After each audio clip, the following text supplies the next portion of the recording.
For the summer season of 1937, a new attraction was added to Sewerby Park. At 3 p.m. each day, Miss Theresa Brooke, physical instructress of the Board of Education, conducted free health and beauty classes on the events field at the front of the house. In fact, Miss Brooke had started running her health and beauty classes 2 years earlier on the promenade at Bridlington Spa, and the addition of the classes at Sewerby represented an expansion of interest in such activities, both locally and on a national scale. Since the beginning of the 20th century, the health and general fitness of the population had been a cause of concern for the government. The poor health of recruits during the Boar War and the Great War had led to a fear of widespread physical deterioration amongst the population and calls for greater national efficiency, a euphemism for health and fitness.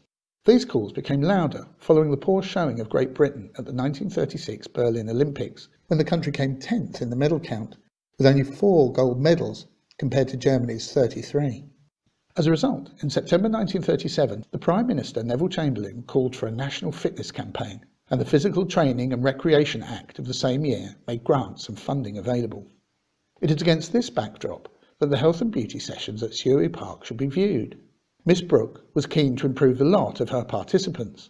She explained that a great idea behind the classes is not just to get people to interest themselves in the Keep Fit movement on their holidays, but also to carry on with their exercises when they get home. For holidaymakers, however, participation seems to have been driven by a desire for fun as much as for any health benefits.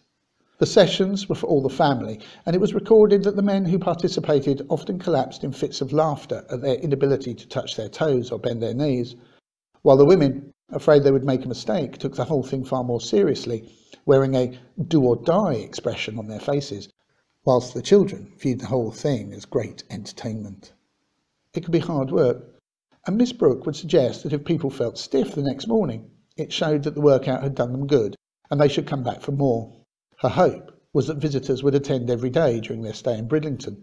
She told the press that, if tummies are bigger than they ought to be, I generally knock off a few pounds if the owners attend for a week or a fortnight. The classes were stopped in 1939 with the outbreak of the war.